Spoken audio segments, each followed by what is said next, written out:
YouTube? This is Shirley426, and today we have the review of the newly released HGUC or High Grade Universal Century Penelope or Penelope, the way how Korea and Japan pronounces it, as far as I know. So this review is going to be another 3-part review because number 1, it's a very big kit. Number 2, there's a combination / transformation aspect, so which is why there's no way I'm going to be able to do this on one whole camera shot. So keep that in mind. Alright, so another warning, if you're actually trying to get this, if there's one thing you have to consider, sure, the price is a little bit high for an HG kit, but I think it's pretty much self-explanatory for its price. But the number one thing that you need to consider is basically display space. If you try to display this, I'm pretty sure it's not going to be easy to display this because this thing has a lot of bulk at the moment, and currently just these two separately, I have barely enough space to basically put everything in. Once I combine the two to make it into the Penelope, it's going to be very hard for me to film, but just bear that in me with mine, okay? Alright, so let's get on to the review. So this is how it's going to go. Part 1, we're going to talk about the main base MS Gundam, which is called the Gundam Odysseus, if I pronounce it correctly. Without the flight pack unit, it's called the Gundam Odysseus, and then the flight pack, which is on the back, that thing is called the fixed flight unit at the same time. So on part 1, we're going to talk about the Gundam Odysseus. On part 2, I'm going to talk about the fixed flight unit, and then maybe try to show the parts combining with the Odysseus, and then part 3, we'll talk about the Penelope or Penelope Gundam. So at this point, I think I'm just going to keep calling it Penelope because I don't know, I just feel more used to that. Alright, so as I mentioned, so we're going to get rid of this for now because it's taking a lot of my space. So sorry about that. Alright, so let's go back into our usual setup. So finally we have some space. Alright, so let's get on to the components. So first of all, what you get, of course, is obviously the fixed flight unit that you guys just saw. The base Gundam, which is the Gundam Odysseus. And then in terms of hands, you can see we have currently 2 fist hands that are given. And then we have extra stuff here going on. So number 1, we have these fully open hands. So that's 2 set of hands. And then we have, for the right hand only, we get a trigger finger. Now this thing does not have the hold and peg system, but it's a perfect fit on the hand, so which is why it's not really wobbly unless you try to force it to, and you can kind of change the position of the handle by moving up and down a little bit. But once again, it's not wobbly at all, and we have one of its own unique beam rifle, definitely looking unique. And that part right over here, this section here is a sticker. Yes, this thing does have stickers, so here is the sticker sheet. As you can see, I only use like the head cameras, the eyes. Now these 2 parts are kind of like cameras, but I'll get into that later because these 2 are actually and this one I believe is also in the fixed flight unit. These red sections, once again, they're also supposed to be on the fixed flight unit. These 2, I really need to check the manual one more time because I'm having trouble finding these as well. But as for if it's something that I've pretty much skipped or forgot, I don't think it's a really crucial area in terms of the sticker. Alright, so that's it for the stickers. And we have this part. Now I'm just gonna mention, number 1, this kit does not use any polycaps. Number 2, regarding the parts, like combination or taking off the parts, it's basically a parts former. Just keep that in mind. So if you're trying to make the Gundam Odysseus into the Penelope Gundam, this is what you need to replace. So basically, this is the leg joints or the leg connectors for on the waist. Because what this does is that currently it looks basically like a normal mobile suit, but what this does is that once you attach this, the legs spread out a little bit wider. Basically, the gap between the sides become much more wider. This is actually meant for a locking up mechanism for the Penelope. So yeah. That's that. And here we have these 2 parts, which is basically meant for some sort of vents. So I know where these go, but once again, these are actually meant for the fixed flight unit / Penelope. So I will show you guys these parts later. So these are technically not leftover parts, but more of a option part. And if we do have an actual leftover part, it's this. Now they do, as you guys saw on the fixed flight unit, they actually do give you a separate action base.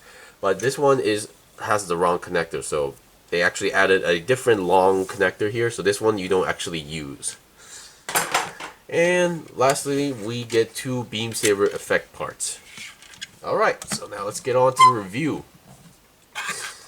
So let's start with so I'm pretty sure all of you guys are wondering how big this thing is. So here are some comparisons. So here is a typical HD kit, which I consider a more typical HD size. The HD local type from the Origins line, you can see there's already a huge, big height difference already. It's like, it's not even in its league. And here is a Master Grade, the Premium Bandai exclusive Master Grade Prototype Gundam, which is basically a variant of the RX-78 2.0 Master Grade, so it's technically the same height as the original Master Grade RX-78 2.0. You can see it's pretty much almost the same height, but when you actually look it up close, you can see the Odysseus Gundam, the Gundam Odysseus is is slightly more taller. So it gives you an idea how big this thing is. All right, so let's go on with the articulation. I'm going to say regarding the articulation, it's not the greatest, because keep in mind, like how I understood this kit is that it becomes pretty much a brick. Once you have everything on and it becomes the Penelope, it becomes a brick. So don't even expect any articulation when it's in the Penelope, which is why I think they didn't go too wild regarding the articulation on this kit. But it still has the basics, almost. Okay, so let's talk about the head. So first of all, the head definitely looks menacing, and I did do some actual panel lining on this, like on the face, on the chest, this section right over here. Anything that has like these kind of shapes on any parts, I try to panel line it. So on the head, the only cameras is the eyes and the head camera right over there. There's no back head camera, and the V fins also do fold up, but this is mostly for the transformation / Penelope. But once again, this is actually one issue I'm having regarding that aspect, but we'll get into that later. Definitely love that chin section, color separated. They did a really good job on the color separation on most of the parts. So the head, it's a ball joint. It can go down that much, up that much, and 360 twist should be possible as well. Alright, and then let's get the body. The body, definitely like that extra color, red, yellow, everything's color separated. On the back, we have a very simple looking backpack, but for obvious reasons.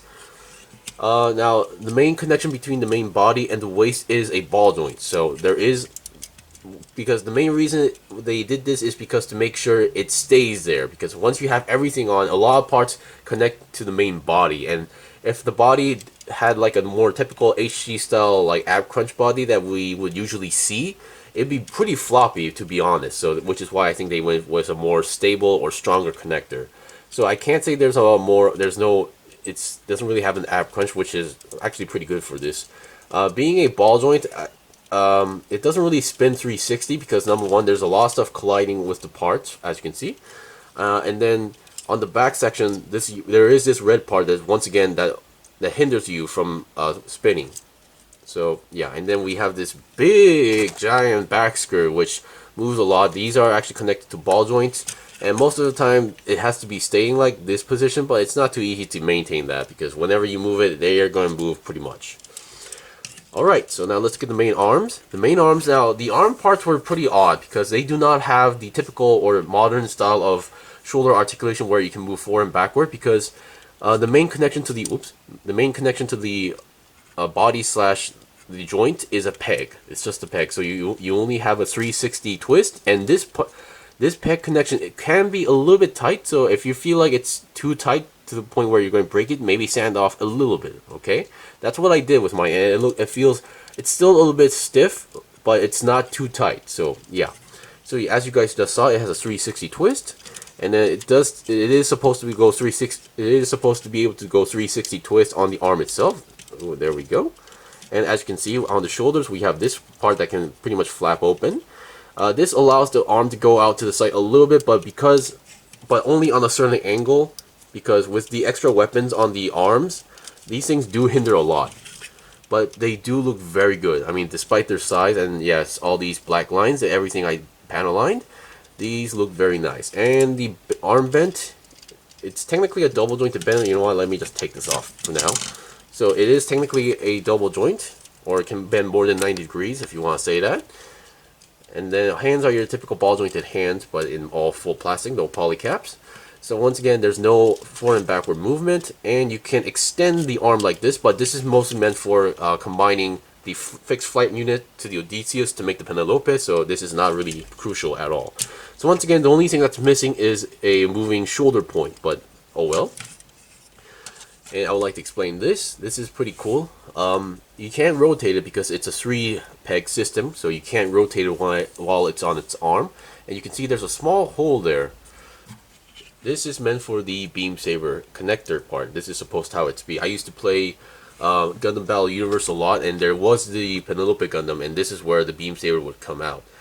And then I believe, based on my memory, these parts, these dots, it's actually a hole for it's like a shotgun type weapon, I believe. So it would shoot like bullets from here.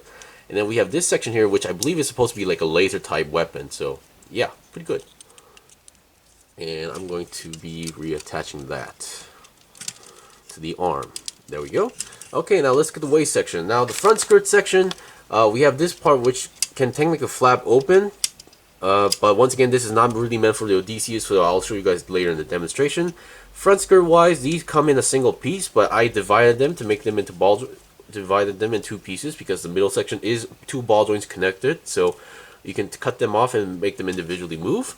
And as you can see, the main connection is a ball joint, but that doesn't mean but it also has a nice side swivel. But of course, okay, you know what? It's a ball joint connection, but it also has a nice side swivel going on. But of course, the side swivel connection is a little bit too stiff to the point where it's not going to be really noticeable unless you actually build the kit. And then, come on, okay, we have the side skirt that moves a lot. And the legs don't do the splits. I mean, you can technically do it, but once again, being a ball joint connection doesn't really allow you to do that. But the legs can go up 90 degrees up front. And then you have a nice bend going on there. Now overall, the Odysseus Gundam kit might be a little bit too bland, pretty too white, but that's just how it is. So we have the knees, all the color separated parts. We have this part that can move up and down, but the going down only requires for the Penelope, so no big deal. And we have a nice ball jointed feet, and we have a nice toe bend, but once again, this is not really meant for the Odysseus.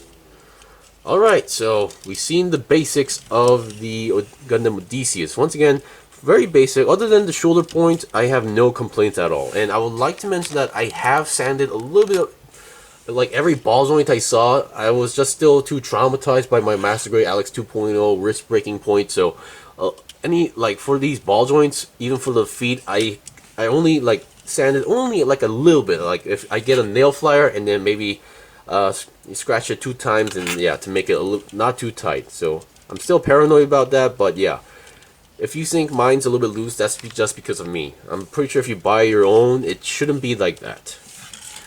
Alright, so obviously we know the hands exist and they're not too crucial. Let's talk about the beam rifle.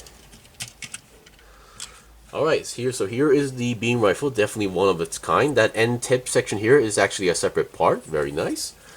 And we can just plug it in with no problem at all. Of course, once again, posing with everything on the arm is kind of tricky, and I don't think you'll be able to hold this weapon. I mean, technically you could, but in the Penelope, but I don't think you'll have that idea. But you get what I mean. But once again, it's a typical beam rifle, so there's not much to show. And yeah, that's pretty much it for the Gundam Odysseus. So on part 2, we'll talk about the fixed flight unit, and we're going to take it apart and show you guys which part is which, and hopefully we can combine it without no problem. Anyway, thanks for watching the review. On part 2, we'll talk about the fixed flight unit, so don't go away, and I'll be right back.